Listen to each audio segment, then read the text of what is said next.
Nobody needs this. Nobody needs my opinion on a lens. Here it is anyway.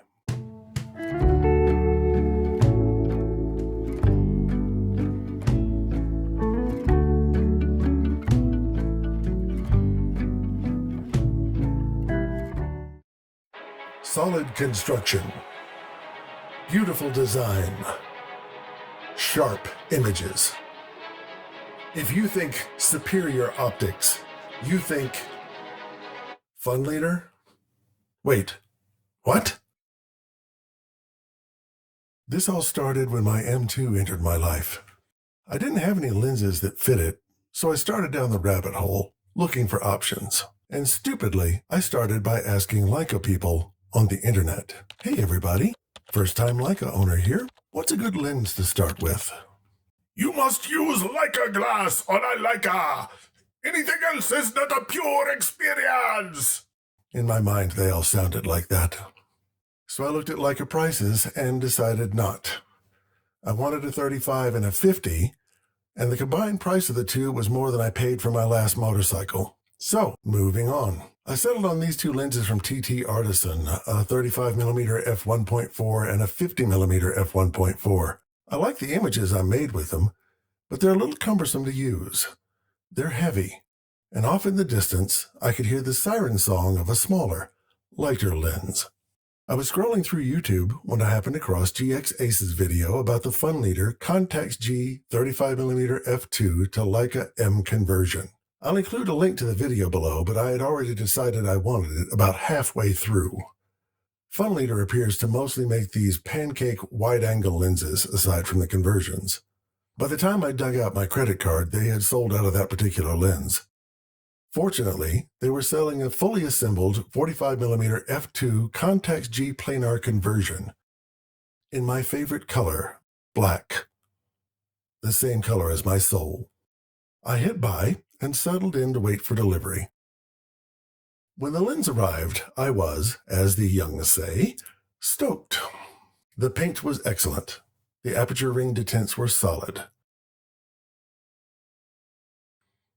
But enough faffing about. Time to get familiar with this critter.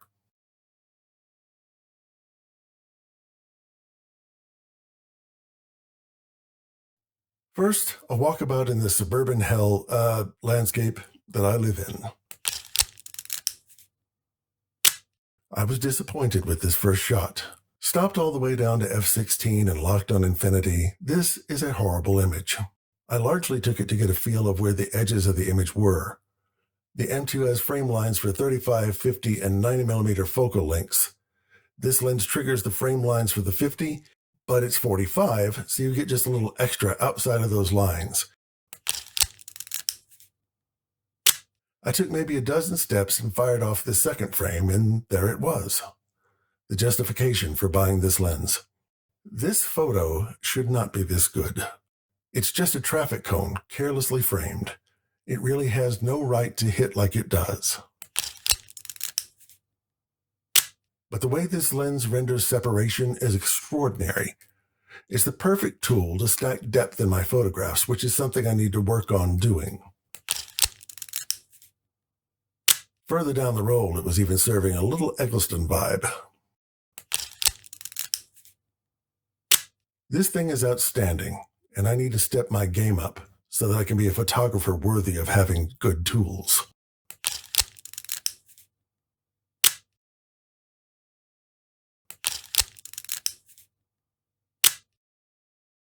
So what's the takeaway?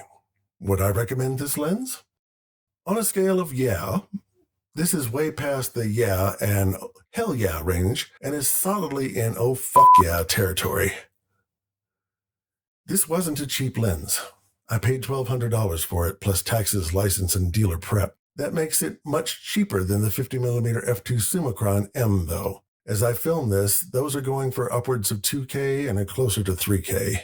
Take the difference in price and put it in your gas tank or your plane fare fund. Funlader seems to occasionally sell the bare focusing helicoids. You can get one and buy a second-hand G-mount lens and do the conversion yourself, which brings the price down to less than $1K if the eBay gods smile on you. If you made it all the way to the end of the video, thanks for watching.